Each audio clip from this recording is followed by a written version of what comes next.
Ja, hier is my storie wat ek nie wou vertel het nie.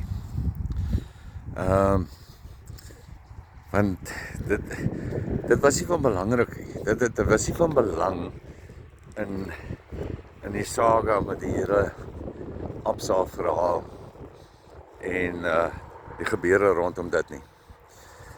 Want wat belangrik was in die Absa ding is dat ek die evidence en die getuienis en die goed moes daar uitkry, en ek het video's gemaak waar ek gewys het waar is al die goed wat verkeerd gegaan het. Hoekom ek gedagvaar gewees het. Waar Absa verkeerd gegaan het. Hoe hulle verkeerd opgetree het. Wat 'n verkeerde prosesse hulle gevolg het. En ja, so dit was van belangrik op daai stadium van die dag, om dit uit te bring. Toe gebeur daar 'n klompie ander goed. En hier is wat my laat besluit het om vir julle hierdie verhaal te vertel, wat ek nie wou vertel nie. So, buckle up, sit back, en hierdie een is 'n storie wat, soos ek sê, eintlik niks met iemand uit te waai het nie, maar omdat 'n klomp van julle gaan beter verstaan waaroor dit nou eintlik gaan in hierdie hele ding. 'n klomp van die julle wat die snotty comments in goed gemaak het, of nie julle nie, die mense wat die snotty comments gemaak het, miskien 'n perspektief gaan kry oor die hele aangeleentheid. En 'n klomp van julle miskien gaan verstaan, wel, ek probeer ook nog verstaan, van hoe gaan iemand wat 'n nobody is, wat niemand ken nie, van 0 en 30 en 80 miskien views per dag op sy Facebook kanaal. Hoe gebeur dit dat ewe skielik 3 miljoen views in 3 weke? Wat het gebeur? Hoekom wat het hierdie pad wat het hier langs die pad gebeur? Dat dit op die einde van die dag gebeur het. Hoe het ek gevoel? Hoe het ek dit hanteer? Of kon ek nie? Nou, ek het nie vir julle al die vrae of al die antwoorde nie, en whatever die van mag wees, en daar is ook nie reg en verkeerd, en ek gaan probeer om die storie te vertel toe beste is wat ek kan. En ek hoop julle die ding gaan vir julle meer begin sin maak, as julle die breër ding het. Nou, alles het gebegin toe Absa nou vir my dagvaar. En ek sit hierdie dagvaardiging met sy besonderhede en alles op Facebook. Nou, nee, kom ons rephrase, nee, dit het nie eintlik daar begin nie. Dit begin toe ek my beroerte gehad het. En ek het my beroerte gehad in, eerste plek, ek het my werk verloor in Julie 2024.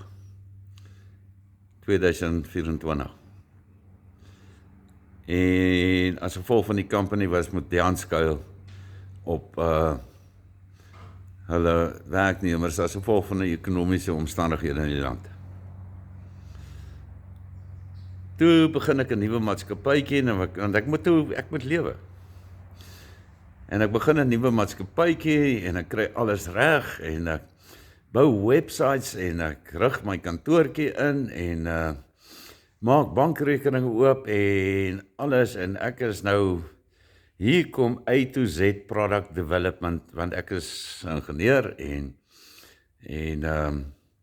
ja en alles lyk te great en te pragtig. Augustus maand, nie eers 'n maand na ek my werk verloor het nie, kry ek 'n beroerte. En ek kan nie vir julle vertel hoe dit die lewe rondom my dit in mekaar tuimel het nie. Want jy gaan lê die aand en jy gaan lê en slaap en my keer niks. En ja, en ek is hierdie redelike hoog gekwalifiseerde ou, ek het 3 ambagte agter my naam, ek het my LLB gedoen, ek is gekwalifiseerde gesondheidsinspekteur, ek is ek het die toekenning gekry vir sakeman van die Noord-Kaap en die Vrystaat, ek het 'n redelike agtergrond van redelik alles. En toe kry ek die beroerte in 2024. Augustus maand. Nou wat toe nou gebeur is ek kry vreeslike ondersteuning van die mense rondom en naby my. En as ek sê naby, dan meen ek bly in Pretoria. Ek praat van my bure, my vriende, die bietjie familie wat ek hier het, is eintlik maar net 1 of 2. My ander familie bly in die Kaap. En hulle het 'n persepsie dat ek hierdie dronk alkoholist is. Nou, aan persepsies van mense kan jy niks doen nie. Absoluut. 'n Persepsie wat mense wil hulle vorm is 'n persepsie. Nou, op daai stadium van die dag besluit my familie wat in die Kaap bly, ek bekeer niks. Ek het nie 'n beroerte gehad nie. En hulle gaan nou, want ek is hierdie alkoholist, hulle gaan nou die government welfare kry en uit te kom na my toe, want hulle voel ek hoort in 'n drank rehab. Want ek bekeer niks. Ek kan nie praat nie, omdat ek gesuip is.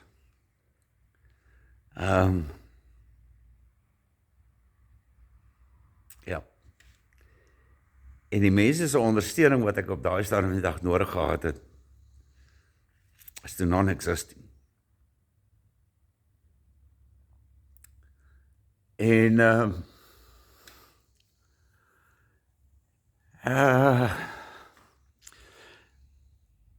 ja, en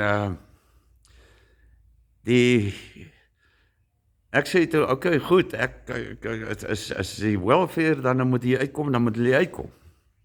So kom die welfare nie uit nie. So draai ek om en ek sê vir die familie, julle het nou vir my soort van 'n swaard oor my kop gehou, julle gaan nou die welfare stuur om kyk na hierdie dronk alkoholist ou wat niks mekeer nie, hy is net gesuip. Evenwel, wat hulle toe draai ek om en ek sê, ek dring nou daarop aan dat die welfare my nou moet kom sien. Wat toe nou gebeur? Welfare kom uit, kom sien my en hulle draai om en hulle sê, maar wat is die storie dat jou familie moet hê, ons moet jou in 'n drank rehab sit?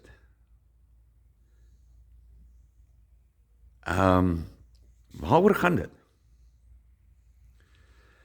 Want hulle kom kry my toe nou daar dat ek bedlend is, in 'n reistool is, en al die goed, en ek sê, ek weet nie, wat is die familie se probleem nie. Ek het geen koek en kroon nie. En die familie draai toe om, die welfare draai toe om, en stuur toe die familie 'n verslag waarin hulle sê, hulle kan nie verstaan wat is hulle aandrang oor hierdie ding dat ek moet in 'n drank alkoholiste rehab moet gaan nie.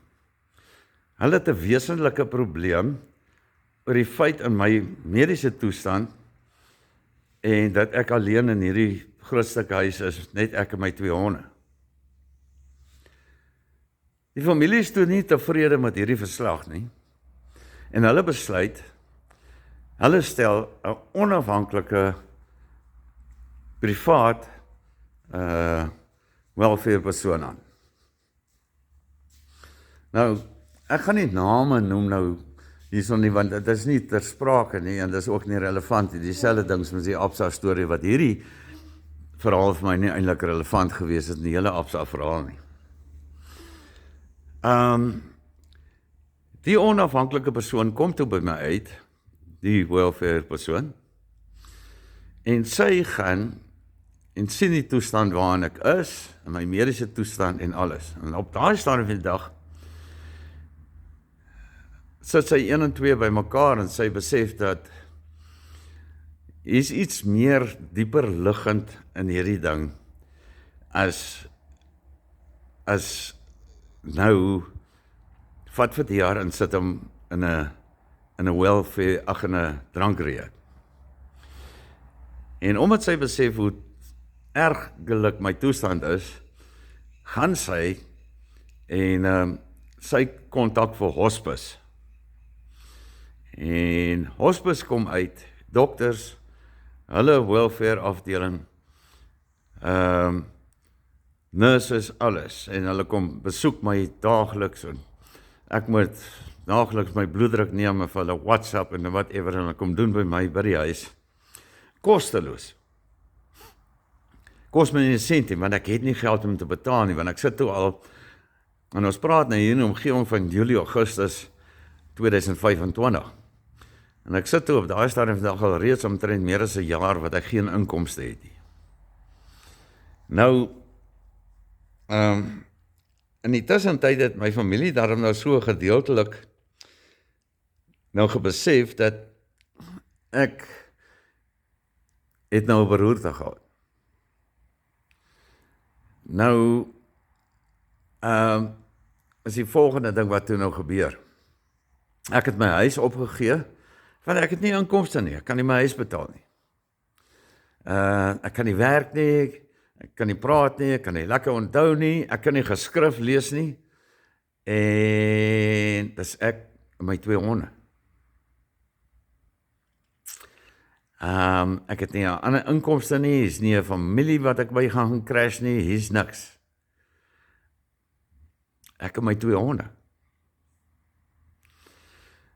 En op hierdie stadium van die dag, met die ondersteuning wat ek het van hospice en alles en so aan, het dit nou al hier begin vroeg in 2025 dat ek begin harass is deur die prokureurs en die goed van Absa. 15 plus telefoonoproepe per dag, per SMS'e, WhatsApps, you name it. Van vanoggend 7:00 tot vanaand plus minus 7:00, maandag tot saterdag. So het dit aangegaan. Dis nie net een prokureursfirma nie, daar is sommer 2 en plus van hulle. Jy kan nie 'n telefoonnommer blok nie, want hulle het 5 miljoen nommers wat hulle vir jou afbel. So jy kan nie daai nommer, daai 087 nommer, whatever wat hulle vir jou bel, kan jy nie blok nie, want die van die companies wat vir jou bel, is ou op daai nommer ook, of die van die ander mense. Ja, so ek sit met 'n familie wat dink ek hoort in 'n drankrehab en dat ek niks my keer nie. Ek sit met 'n harassment van Absa se mense af van vanmôre tot vanaand toe. Ek explain my 50 keer op 'n dag, simpel, en wat gebeur het, en waaroor dit gaan, whatever die geval mag wees, Absa en hulle prokureurs luister nie. Ek verduidelik van, ek het my versekering, Absa en hulle prokureurs luister nie. Ek verduidelik dit oor en oor en ek sê ek kan nie lees nie. Ek moet mense inkry, my e-mails vir my te kom lees, ek moet mense kry en sê, okay, antwoord vir hulle so, dan moet hulle nou tik en whatever. En so kommunikeer ek toe nou met die buitewêreld. En my selfoon, ek kan ook nie eintlik lees nie, so ek kommunikeer via voice notes.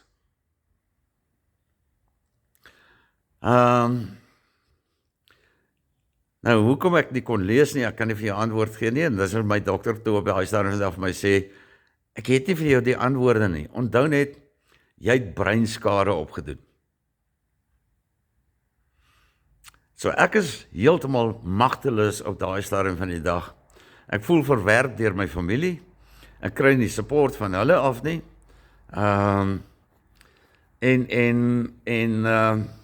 ek kan nie werk nie, ek het nie 'n inkomste nie, ek weier om my familie te vra vir enige geld, whatsoever, en ek begin stadig maar seker van my meubels en goed verkoop, om aan die lewe te bly.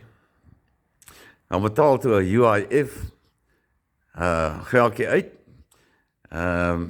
wat ook maar nie baie was nie, wat ook toe gou op is, wat ek toen my agterstallige huur moet betaal, dat ek ten minste nie op die straat sit nie. So toe my UIF geldjie uitbetaal raak, toe gaan dit net so binne 'n agterstallige huur in.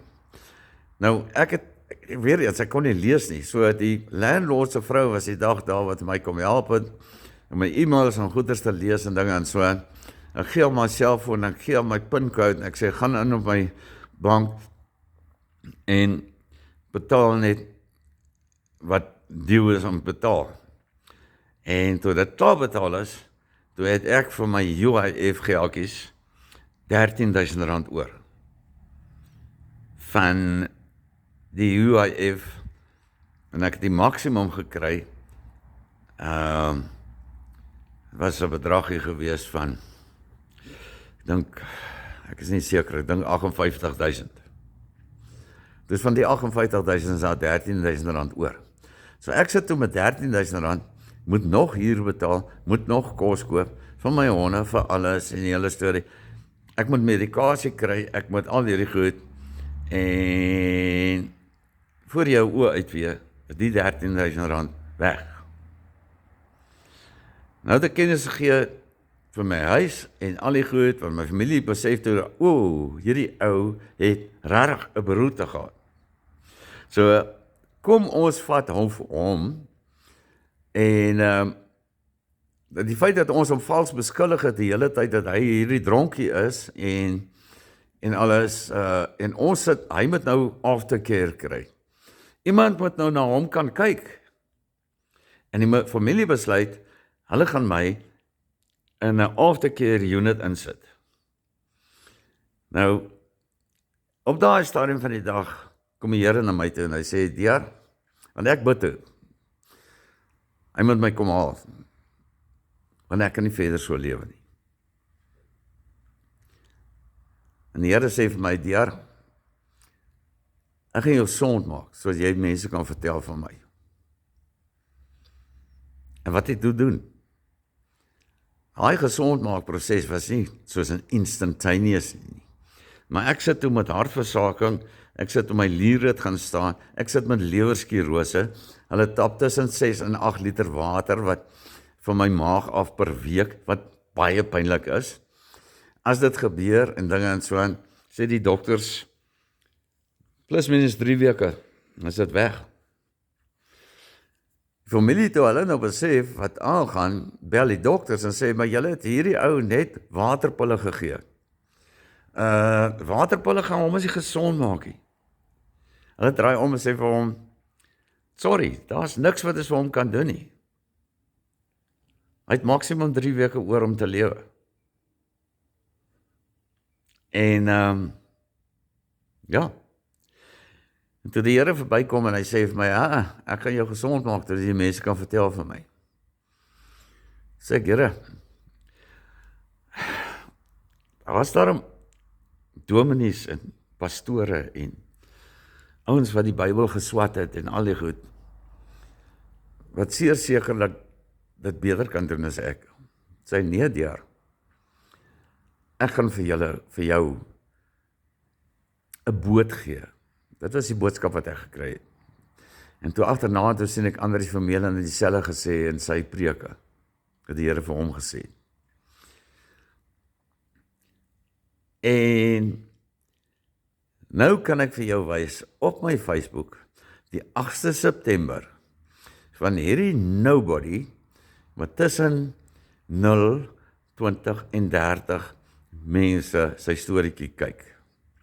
Rocket my Facebook deur die dak met, ek dink dit was 38,000 mense wat daai dag my goed kom kyk op Facebook. Why? Ek weet nie. Ek het 4,500 friends. Ek het iets soos 3,000 iets mense gehad my gefollow het.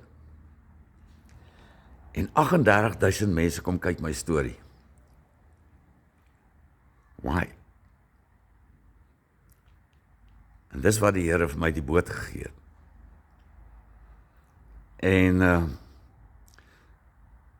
En van toe af het dinge net aangegaan en toe is dit net elke dag 'n paar duisend mense, nie baie nie, 500, 2000, whatever, per dag, whatever. En gedurende Desember 2025 sit ek 'n videoetjie op, hoe ek begin loop weer. En die eerste dag wat ek die videoetjie opsit, toe kyk 44,000 mense daai video. En vir 3 dae agter mekaar kyk in die 40,000 mense daai video. Waar die mense vandaan gekom het, waar ek weet nie. Onthou, ek het gesê, ek het nie eers 4,000 followers, ek het 4,500 mense, dit maak nie eers 10,000, waar kom 40,000 mense vir 3 dae agter mekaar vandaan, waar?